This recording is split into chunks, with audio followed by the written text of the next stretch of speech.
नमस्कार, मी अभिजित लाड आपल्या माय मराठीच्या बातमीपत्रात आपले हार्दिक स्वागत करीत आहे। पाहूया आजच्या विशेष घडामोडी। ठाणे परिवहन समिती सभापती पदासाठी काँग्रेस, राष्ट्रवादी आघाडी आणि शिवसेना भाजप युती आमने सामने। पालिकेची महासभा सुरू असताना मनसेचं आज पालिकेच्या बाहेर आंदोलन। राबुडी येथील शाळेत विद्यार्थ्याचं लैंगिक शोषण झाल्यामुळे संतापलेल्या पालकांचा रोषावर नियंत्रण आणण्यासाठी पालक सभेचं आयोजन। आणि ठाणे रेल्वे स्थानकात आता अवजड असणाऱ्या दुचाकी उभ्या करू न देण्याचा रेल्वेच्या पार्किंग कंत्राटदाराचा तुगलकी फतवा। पुढील बातम्यांचा परामर्श घेऊया एका छोट्या विश्रांतीनंतर।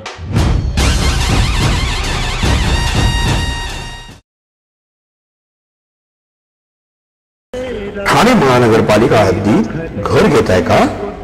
मग ते अनधिकृत तर नाही ना, याची खातर जमा करा। अनधिकृत घर घेणं हा विकणाऱ्यासोबत विकत घेणारा देखील तितकाच दोषी असतो। तेव्हा घराची डोळस खरेदी करा।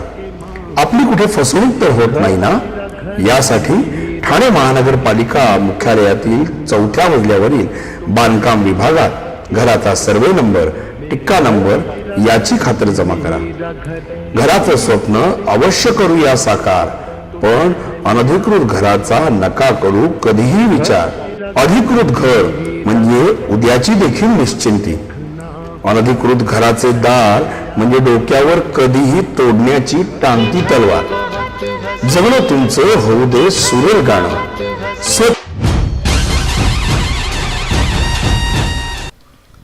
ठाणे महापालिकेमध्ये काल झालेल्या गोंधळामुळे ठाणे परिवहन समिती सभापती पदासाठी काँग्रेस, राष्ट्रवादी आघाडी आणि शिवसेना भाजप युती हे आमने सामने आले होते।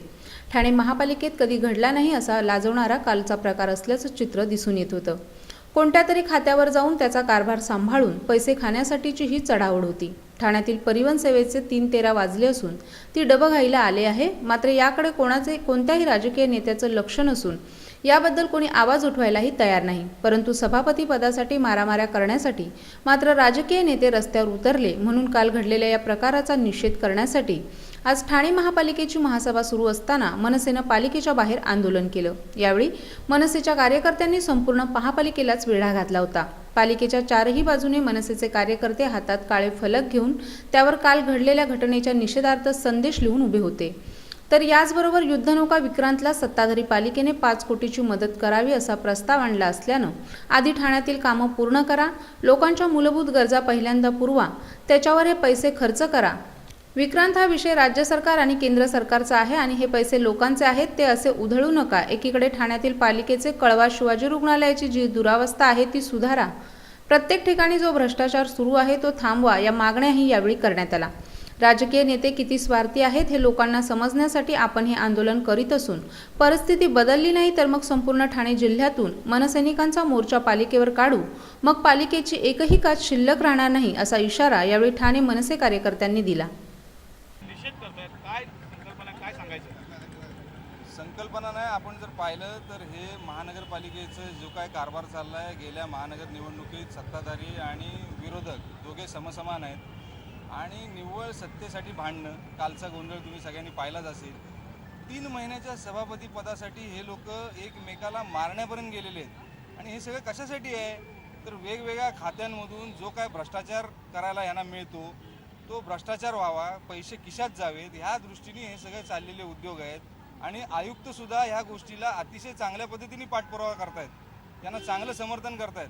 तुम्ही जर बघितलं तर आज शैक्षणिक धोरण आणतायत, काय ते धोरण तपासलं तुम्ही जर बघितलं तर म्हणतात की त्याच्यात टायअप करा, म्हणजे 20 वर्ष जी कुठली संस्था, शैक्षणिक संस्था जी अनुभव असेल ती संस्था आणि इतर कोणतरी राजकीय पुढारी यांचं टायअप, म्हणजे संस्था कोणाला द्यायच्या ते ठरलेलं आहे आणि त्यांच्याप्रमाणे हे आता नियम वाकवायचं काम चालू आहे। कळवा रुग्णालय हा लोकांच्या जीवनमरणाचा विषय आहे, त्याच्याशी यांना काही देणं घेणं नाही। परिवहन सेवा ही लोकांच्या जीवनमरणाचा विषय आहे, त्याच्याशी यांना काही देणं घेणं नाही। गेले 24 वर्ष चांगली परिवहन सेवा देऊ शकत नाही ते ठाणे महानगरपालिका, आणि परिवहन सेवा चांगली नाही, रुग्णालय चांगलं नाही, मग हे देणार काय लोकांना? हे फक्त महानगरपालिकेमध्ये विनानिविदा कामं काढायची, राजकीय दबावाखाली आयुक्तांनी काम करायचं। आणि आपण बघितलं कळवा स्टेशन विनानिविदा, आता छत्रपती शिवाजी महाराजांचा पुतळा बांधतायत, यांना आधी कळत नाही कंपाऊंड बांधलं पाहिजे, पण विना निविदा का काढायचं? ते कोणतरी 10-20% कमी भरेल, ते पैसे मग मिळणार नाही. सगळा 60 लाख रुपयाची भिंत काढण्याचा प्रस्ताव करतात, तो सुद्धा अर्जंट बेसिसवर. भ्रष्टाचाराच्या विरोधात तुम्ही या सगळ्या भ्रष्टाचाराच्या विरोधात तर आम्ही बोललेलोच आहोत. विक्रांतला 50 कोटी द्या, 5 कोटी द्या. पैसे काय आता बोललोच, यांच्या म्हणजे बापाचे पैसे आहेत. पुन्हा भेटूया अल्पशा विश्रांतीनंतर. माय मराठी चॅनलला माझ्या मनापासून शुभेच्छा. मीटिंगवर मीटिंग्स करतानाही होतील पे सगळे बिल्स. बायको सोबत शॉपिंगला घ्या बॅलन्स चेक करायचा थ्रिल. मित्रांबरोबर पार्टी करताना घ्या फंड ट्रान्सफरचा फील. किचन मधूनही करेल आई तिचा मोबाईल रिफिल. सर्व काही होईल.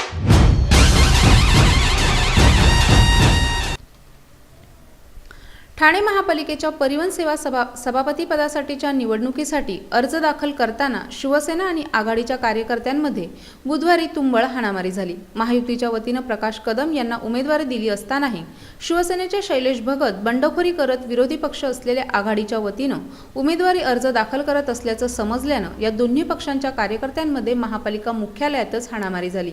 सुमारे अर्धा तास सुरू असलेल्या या गोंधळामुळे रस्त्यावर ट्रॅफिकही जाम झालं होतं. गेल्या 2 वर्षांपासून रिक्त असलेल्या परिवहन सभापती पदासाठी 23 डिसेंबर रोजी निवडणूक होत आहे. परिवहन सेवेतील 6 सदस्य 2 वर्षांपूर्वी निवृत्त झाल्याने आतापर्यंत सभापतीविना केवळ 7 सदस्यांवर परिवहन सेवेचा गाडा सुरू होता. या निवडणुकीसाठी बुधवारी उमेदवारी अर्ज दाखल करण्याची तारीख होती. सभापती पदासाठी महायुतीच्या वतीनं प्रकाश कदम यांना उमेदवारी देण्यात आली असताना शिवसेनेचे शैलेश भगत आघाडीच्या वतीने उमेदवारी अर्ज दाखल करण्यासाठी महापालिका मुख्यालयात आले होते. त्यामुळे महापालिका इमारतीखालीच दोन्ही पक्षाच्या कार्यकर्त्यांमध्ये हाणामारी आणि धक्काबुक्की सुरू झाली. यावेळी शैलेश भगत यांनाही मार बसला.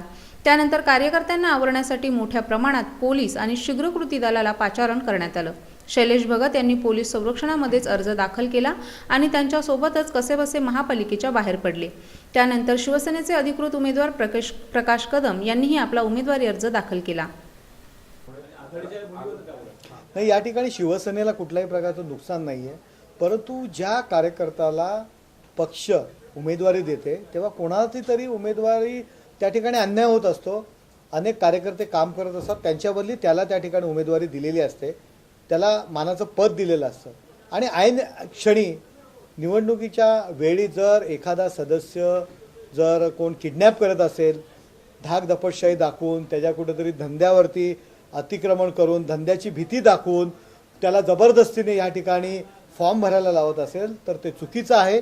शैलेश भगत यांच्या बाबतीत हेच घडलेलं आहे. शैलेश भगत या ठिकाणी स्वतः उमेदवारी फॉर्म भरायला ज्यावेळी सुरुवातीला आले त्यांना आम्ही भेटल्यानंतर ते स्वतः खाली आले, परंतु राष्ट्रवादी आणि काँग्रेसच्या कार्यकर्त्यांनी जबरदस्तीने त्या ठिकाणी पोलिसांना बोलून पोलीस स्टेशनला त्यांना घेऊन गेल्यावर पोलिसांच्या गाडीत आणून या ठिकाणी त्यांचा फॉर्म भरलेला आहे.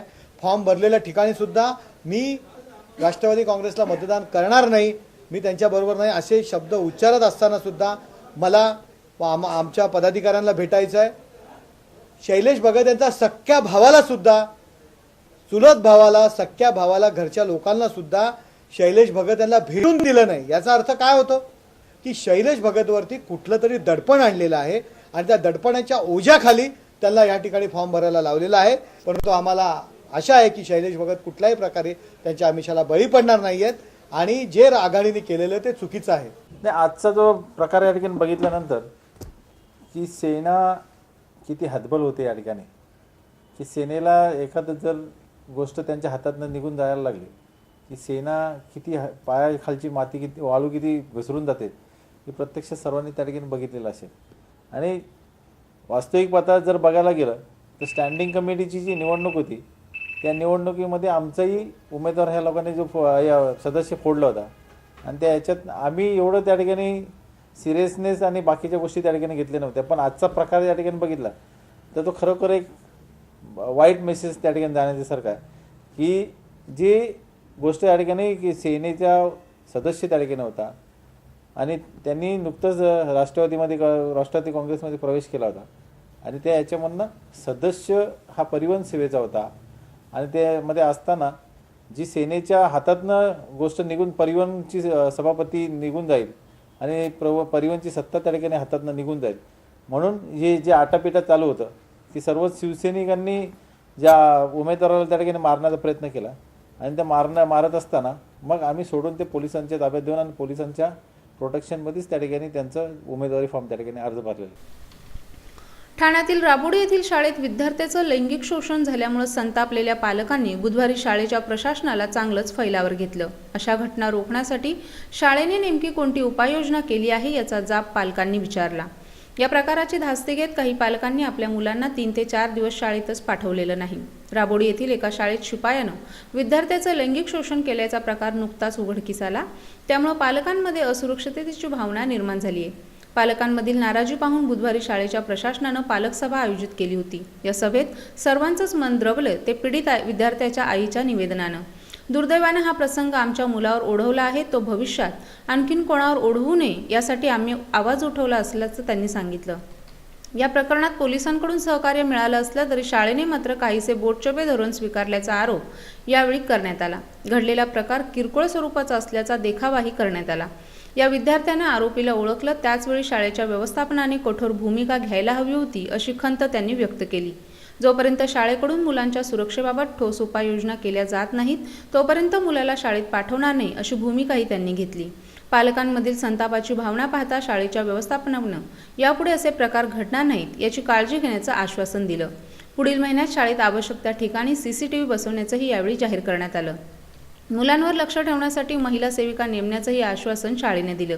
या तकलादू उपायांचा फारसा उपयोग होणार नाही हे लक्षात आल्यानं पालकांमधून पुन्हा संतप्त भावना व्यक्त होऊ लागल्या आहेत. अखेर प्रशासनानं नमते घेत या प्रकरणातील संबंधितांवर कारवाई करण्याचं आश्वासन दिलं आणि घडलेल्या प्रकाराबाबत दिलगिरी व्यक्त केली. ठाणे रेल्वे स्टेशन परिसरात दुचाकी उभ्या करण्यासाठी पुरेशी जागा नसतानाच आता या परिसरात हेवी बाईक उभ्या करू देणार नाही असा तुगलकी फतवा रेल्वेच्या पार्किंग कंत्राटदारानं काढला आहे. प्रवासी या सेवेसाठी पैसे मोजत असूनही कंत्राटदाराने असा फतवा काढल्याबद्दल प्रवासी संघटनेनं नाराजी व्यक्त केली आहे. सध्या ठाणे रेल्वे स्थानक पूर्व आणि पश्चिम अशा दोन्ही बाजूंना पार्किंगची सोय आहे, परंतु गाड्यांची संख्या वाढल्याने ही जागा विशेषतः पश्चिमेकडील जागा अपुरी ठरत आहे. रेल्वेने खाजगी कंत्राटदाराला हे कंत्राट दिलं आहे, मात्र त्यावर रेल्वे अधिकाऱ्यांचं अजिबातही नियंत्रण राहिलेलं नाही. सध्या येथे 12 तास बाईक पार्क करण्यासाठी 20 रुपये मोजावे लागतात, मात्र रात्री 12 वाजल्यानंतर नाईट चार्ज म्हणून आणखी 10 रुपये भरावे लागतात. मग गाडी पार्क करून 3 तास का झाले असे ना. साहजिकच खाजगी कंत्राटदार नफा कमवण्यासाठीच कंत्राट घेणार हे उघड आहे. तरी हे कंत्राटदार असे फतवे काढत असल्यामुळे प्रवाशांमध्ये संताप व्यक्त होऊ लागलाय.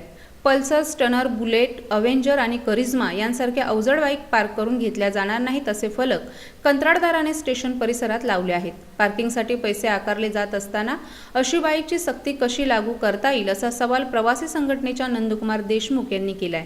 सध्याच्या तरुणांमध्ये अशाच बाईक लोकप्रिय आहेत, पण पार्किंग कंत्राटदार जर त्या पार्क करून देणार नसेल तर या गाड्या उभ्या कुठे करायच्या असा सवाल प्रवासी संघटना व्यक्त करीत आहे.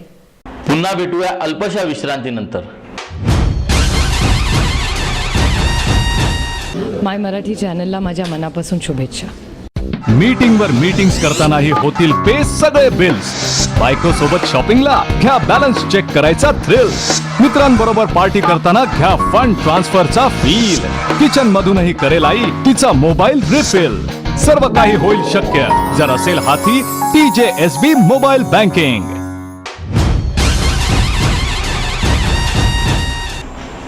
आपल्या काही सूचना अथवा प्रतिक्रिया असल्यास संपर्क साधा. आमचा पत्ता my Marathi news channel B2 plot number 59 Smriti society Nana Nani park जवळ सावरकर नगर ठाणे पश्चिम 400606. अधिक संपर्कासाठी 9320277007 किंवा 8652020555. तर मग पुन्हा भेटूया उद्या याच वेळी याच ठिकाणी आपल्या आवडत्या माय मराठी बातमीपत्रात. तोपर्यंत धन्यवाद.